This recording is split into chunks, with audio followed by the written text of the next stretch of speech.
On this special Thanksgiving episode of the Women Connected podcast, President-elect Pat Bell and I give thanks and debrief on last week's Texas Conference for Women. This is the Women Connected podcast, where we believe that women can improve their personal and professional lives through technology. If you're ready to cut through the noise and learn exactly the tools you need to create your professional brand, be recognized, and keep up in today's fast-paced world, then stay tuned.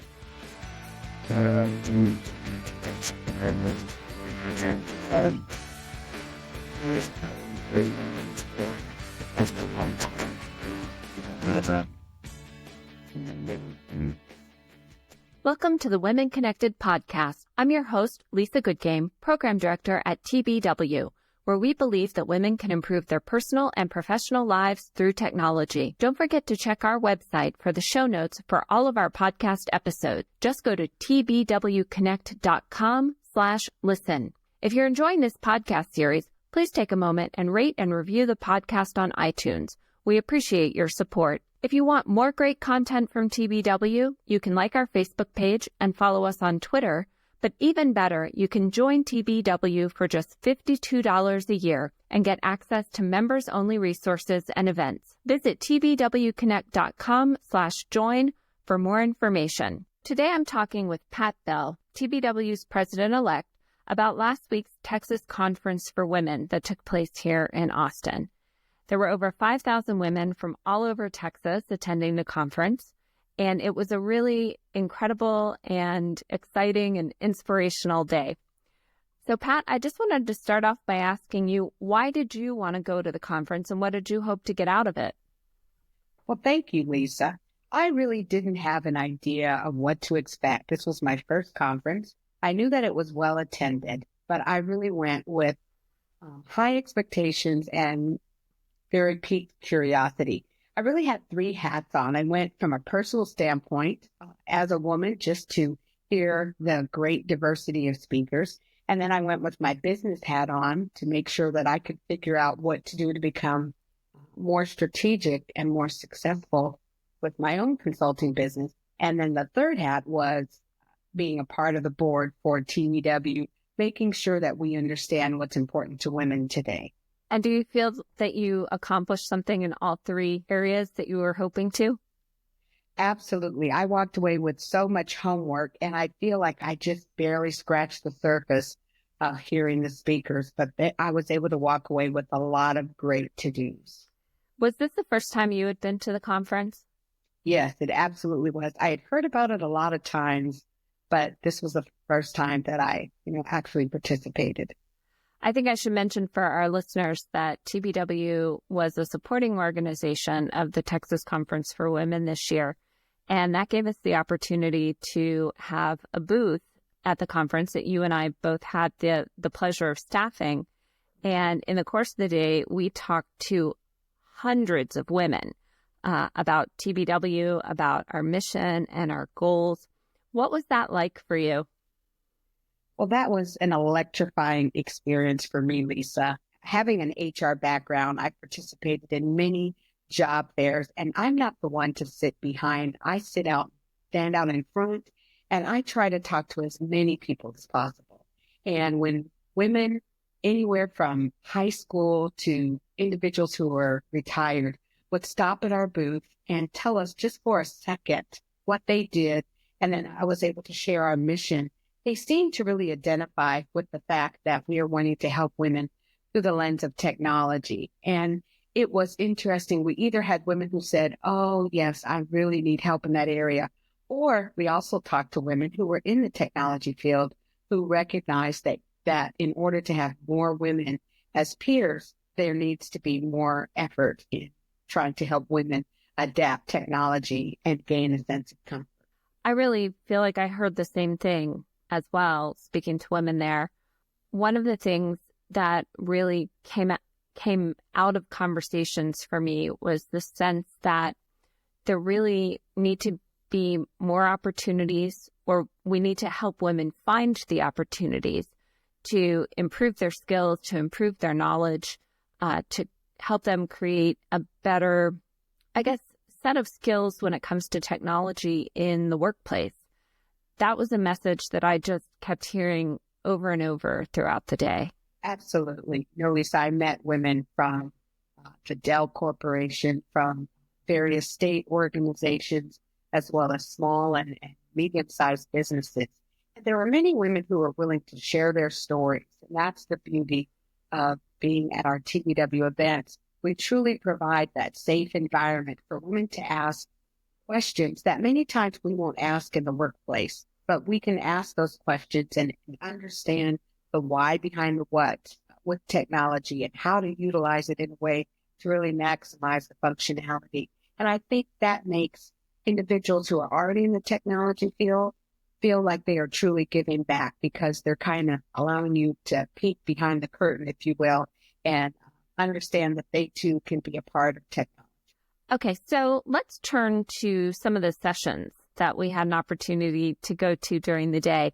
I know that you were able to go to a couple in the morning, and then we both attended most of the lunchtime keynote sessions, and there were some amazing speakers who I think shared some gems of wisdom. So did you hear anything in particular that motivated you to try something new or to do something new? I did. It was overwhelming what choices to make, because there were so many great competing sessions. So kind of by default and following the group, I ended up in Tori Johnson's session. And she spoke a lot about her new book, The Shift, and her journey of having a healthier lifestyle. But it was more important than that. It was about how to adapt to really accomplishing your goals. And she had 3 questions for us. And they were, how fed up are you with your current state? What are you willing to give up to gain, your new goals, or to reach your new goals? And what's your plan? And it really made me think. Those questions apply to much more than just having a healthier lifestyle, but even in regards to my business. Also, I heard a great speaker during the Tori session. Her name was Sally Krychek. She's with an organization called 85 Broads. And she talked about how important it was to make sure that we understand that to be successful, it has to do with how we will embrace patience and perseverance. And I think that could have a session all in itself. I loved how she was very real about what it's like to be an entrepreneur, and that even the best laid plans require an opportunity to stop, to reset, but more importantly, to keep going. One of the things that Sally talked about during her lunchtime keynote was this idea of having a sponsor versus a mentor. And this is something I don't think you and I had talked about yet, but I really liked the definitions that she gave, or rather the distinctions that she gave between having a sponsor and a mentor. And the idea that, I guess, a mentor is somebody who helps you kind of figure out what you need to achieve your goals and can maybe be an advice giver, whereas a sponsor is somebody who is invested in your career and is invested in your success and really helps you to not just be successful in the day-to-day of your work, but to really almost kind of like make a name for yourself within your organization.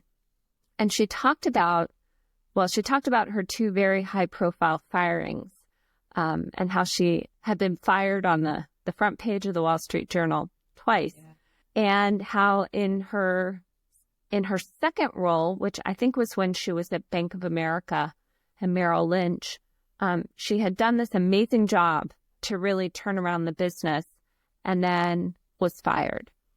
And she realized that she didn't have a sponsor when she was in that role. She didn't have anybody looking out for her. And as an HR professional, I'm wondering if you can sort of speak to those roles of sponsor versus mentor.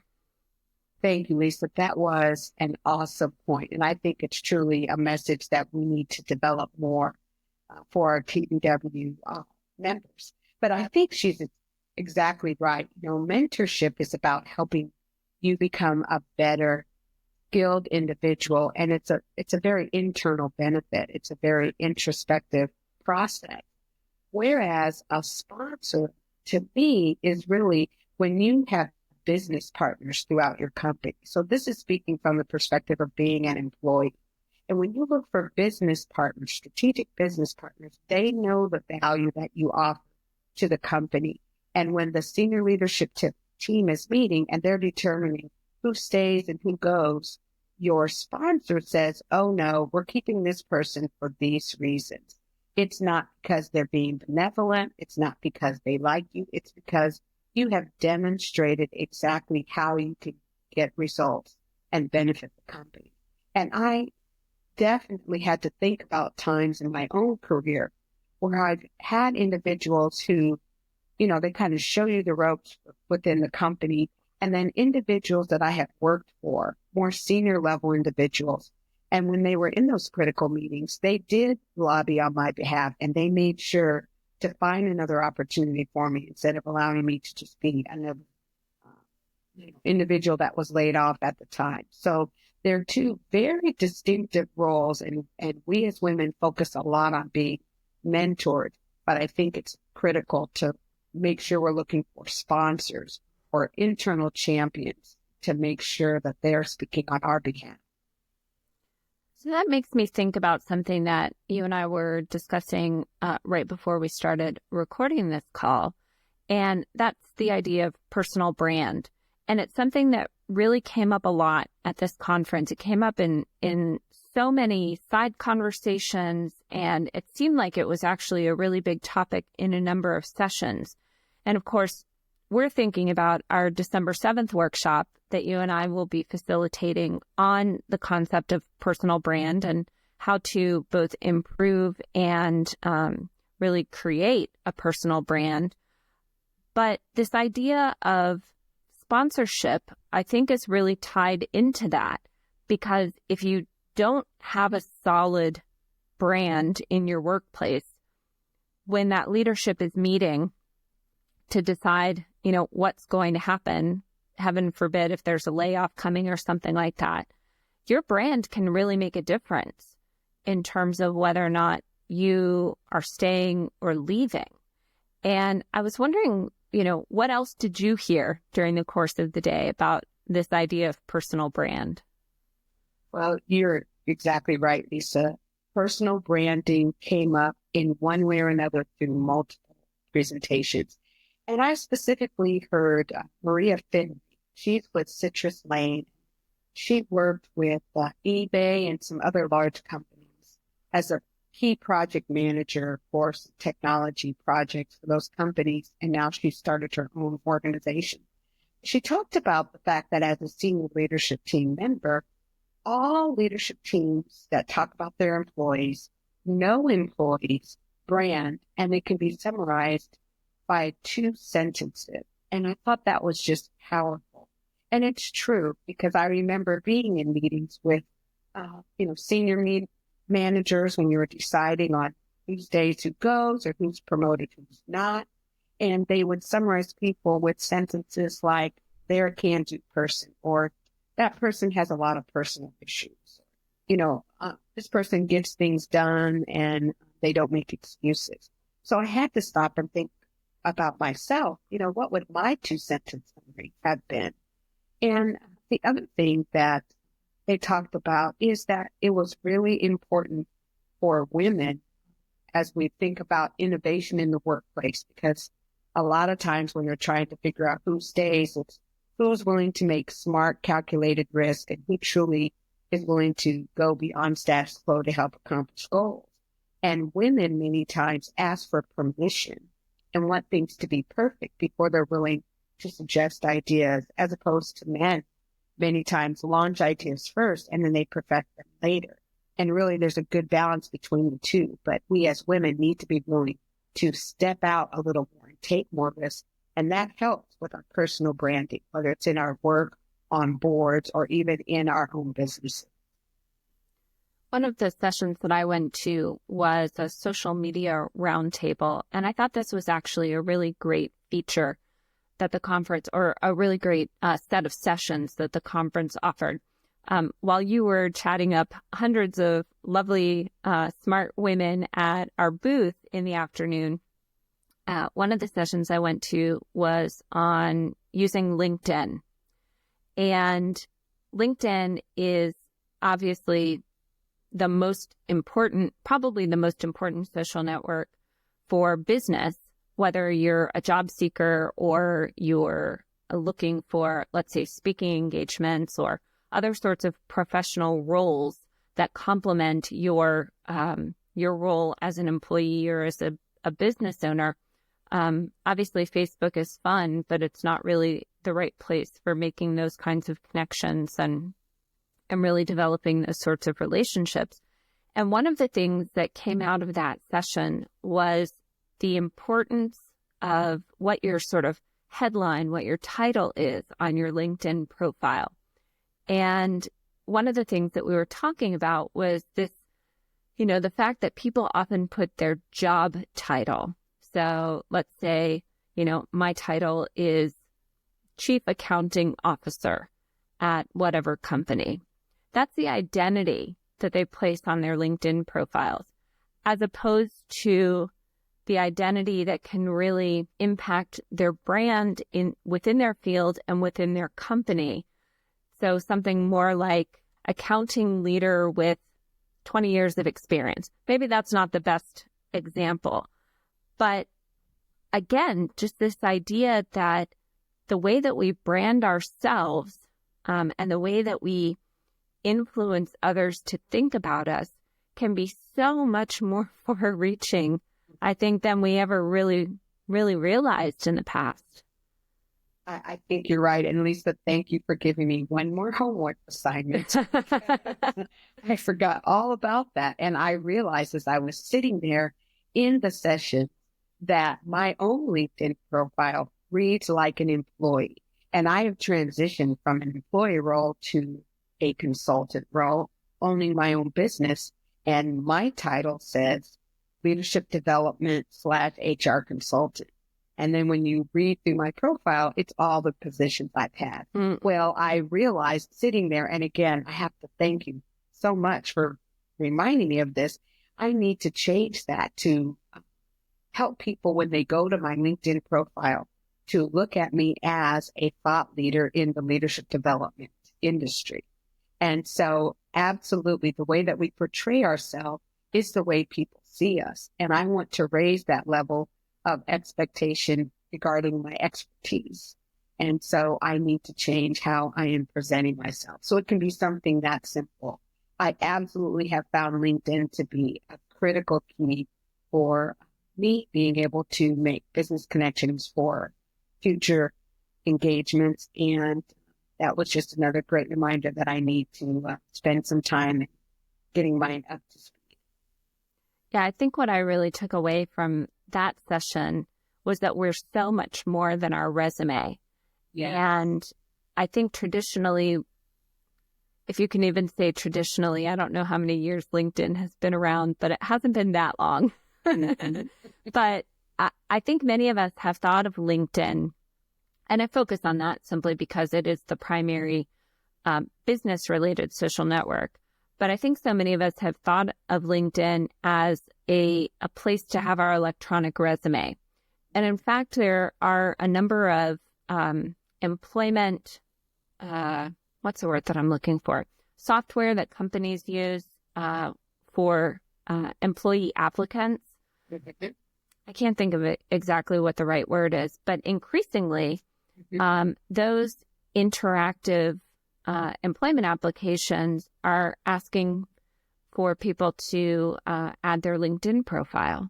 Oh, yes. And if you're submitting your resume and then you're filling out the employment application part of those sorts of sites, and then you're giving your LinkedIn profile, it doesn't necessarily help you to have three things that more or less say all the same thing. When LinkedIn is an opportunity, I think more so than a traditional resume, to show how you're more than your job title, as more than just a description of the position that you were in, but rather what the accomplishments were that you succeeded in completing while you were in that role. Well, I think that is a very, very valid point, Lisa, and I'm sure we will explore that more in our session that we do in December. And really, when we used to think about networking and people would hand business cards, the idea is to hand a business card so that people have a hook and a desire to find out more about you. Well, the same goes for LinkedIn. And you're right. If our LinkedIn profile says the exact same thing as our resume, then they haven't learned to connect with us. And I think LinkedIn gives us a way to connect with people on a very personal, professional basis, but it helps them understand what makes us special, what makes us unique. And then the more detailed information is going to be in that resume. And so I think it really requires us to look at social media very differently. And even those of us that use Facebook for our business pages, are we presenting and projecting the right type of branding image that we want people to identify with? So many things that we could go into here, but I think we'll have to save those for our December 7th workshop. Exactly. And perhaps encourage our listeners to go check out the information on that and possibly join us in Plano in just a week and a half or so for that session. So I want to change the topic just a little bit and, really a lot, to talking about one of the keynote speakers who was just incredible, and she was so inspirational. It was Nobel Peace Prize winner Lima Bowie, who is from Liberia, and she talked about so many things. But for me, kind of the key thing that I took away is that as women, no matter how difficult the situation is that we're in, we have a right and a responsibility, I think, to claim our power and to claim our confidence and to be leaders, not just for ourselves, but for our families, for our friends, for our colleagues. In her case, for the women in her village and in her country. But if we can claim our power and we can claim our confidence, we can be in a position to make so many positive changes. And I was wondering what else maybe you took away from her keynote. Well, Miss Lima Bowie rocked my core. There's no other way to say it. It was bone chilling to listen to her story. An everyday woman, a single parent, struggling to make ends meet and seeing the injustices against women in her country and deciding that she had had enough. And when she and her sisters decided to take on a very popular, powerful, I believe it was a nonprofit organization at that, in her country, and they were called names, they were threatened, but they banded together and they decided that the injustices were not greater than their courage, and that they could have the courage to allow their voices to be heard. And it wasn't just for themselves, but as you mentioned, Lisa, it was for the young women who are being, raped and sold into, sexual slavery and being ripped, having their livelihoods just ripped away from them at the whim of soldiers and ill-willed men. And so what I took away from that speech is that we have to have courage and find our voices. We have to be willing to speak up. And we don't need to speak up for other people's causes. We need to look around and be aware of life outside ourselves. And, she ended her speech, which again was just so riveting. And what I walked away with in my own mind was that the world is waiting for each one of us to speak up with courage and change our world. And I remember that was the last presentation that I heard or speech that I heard before I went to our TBW booth. And I would look into some of the young women's eyes, more specifically, and I would ask them what they're doing. And I would say, find your voice and make sure you're using it with confidence to change your world. And we even had many people come from an organization called F7. I have to give them kind of a shout out. And they work with women veterans who are entering the workplace. And it was interesting how many of them have such great confidence when they have the uniform on. When they take that uniform on, many of them felt lost in the world of, trying to find a job and trying to become successful in the civilian world. And again, I just wanted to share with them, find your voice, let us work with you. Let's all have that confidence together. So I think about Miss Bowie's speech almost daily. I just absolutely love what she had to say. She was really amazing. And I think that she's the only one who during that lunchtime keynote received a standing ovation.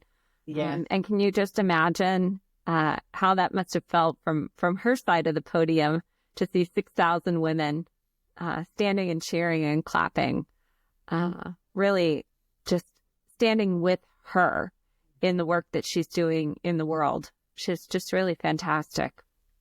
She really was. And just to hear you say it again just gives me goosebumps because, again, she was an everyday woman, Lisa, who just had enough.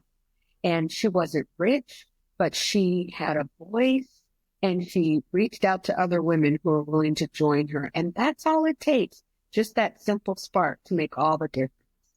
Yeah, absolutely tremendous.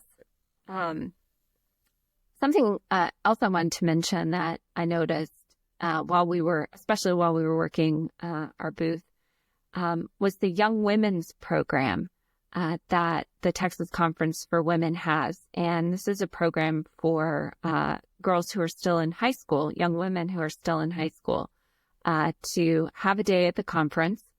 And it seemed like just a really amazing way for them to have an opportunity to learn about organizations that can ultimately be helpful for them, and to go to sessions and, hear from women like Lima or from Sally, and just have a bigger, broader perspective on the world. But I have to tell you something funny that I experienced talking with these young women. So, of course, our organization focuses on helping women use technology more effectively. And I realized as I was talking to these, 15 and 16-year-olds that they could just blow us out of the water with their knowledge. Absolutely. And I could see them not really connecting with what I was talking about. And more than one of them said, well, I'll take this for my mother, or I'll take this for my auntie. I heard the same thing. That's exactly what I was thinking. But you know what? I loved it because I think they really did take it for their moms, and for their relatives, because just as often as I heard the mothers, talking to us about, oh, my kids are always the ones who show me how to do X, Y, Z. I could see it from the flip side with these young women being, oh, well, I'm the one who shows my mom how to do X, Y, Z. So let me give her this and maybe, could take a little load off of me. Oh, yes. It was truly precious to see their eyes. But, many of them, even though they come with that technology, they're savvy and they're not afraid to try new things. It seemed like they were still just taking it all in, and they looked like kids in a candy store. Absolutely. There was so much out there, and even a little bit of, if I can use the term reverence, if that's the right term, but in listening just real quickly to some of the stories, whether it was, I was sharing, or even other ladies that were at the booth who would enter in the conversation, and they would just nod and say yes and try to connect where they could. So hopefully those conversations will come back to their memory years down the road when they go, oh, that's what they were talking about. Right, exactly. So we're coming to the end of our time here. What would you say was the most important thing you took away from the conference? Oh, Lisa, see, there are so many things, but I can really boil it down to two things. Number one, being at the booth at TBW allowed me to have a heightened awareness that if we as women just pull our resources together, how powerful we would all be, because we would all raise the level of performance for all of us in all the various different efforts that we have. And the second thing is that, there are organizations out there that saw TBW as a resource with women who have rich work experience, business experience, and confidence. And they want that from us. They want to connect with us. And I was just so humbled and yet so proud to represent what we're doing through TBW, and in the land of so many different startups that are new. It was so wonderful to be able to talk about the rich legacy that we have, that we're not new to the game of helping women, but we've been doing this since 1918, and we're not going to go away. We're going to continue to shape our message to make sure that we are laser focused to help women become better personally and professionally. And I couldn't have a bigger smile on my face to represent Texas business women being connected. That's what it's all about. I think that's such a great thought to wrap up our conversation here. And I do just want to give a little bit of a shout out to the other TBW members who joined us at the convention center on Tuesday. It was especially great for me, being relatively new to the organization, to meet them and to put some faces with names for women who are working for TBW and for our membership throughout the state. Yes, that is great, Lisa. We saw Donna Carlisle from Rosenberg, and I know Vicki brought people from her local organization in the Dallas area, and it was wonderful for them to be able to draw from the richness of the conference. And I perhaps will have a chance to get some vignettes of their experiences as well, because, through the eyes of different people, we all walked away, I'm sure, with some very enriching points that will be with us forever. Well, Pat, thanks so much for your time today doing this little debrief of the Texas Conference for Women. And I hope that we have a chance to do it again next year. It was really just such an incredible experience and a lot of fun. Absolutely. Well, Lisa, thank you for all that you do for our organization in your tireless efforts. And it was a pleasure to work alongside you. And I'm already ready to go for next year. Sounds great. And best wishes for a happy Thanksgiving, too. Absolutely. All the best. The Women Connected podcast was brought to you by TBW and the TBPW Foundation, underwriter of many of our training and leadership development programs. For more information about TBW membership and our upcoming programs, please visit our website at tbwconnect.com.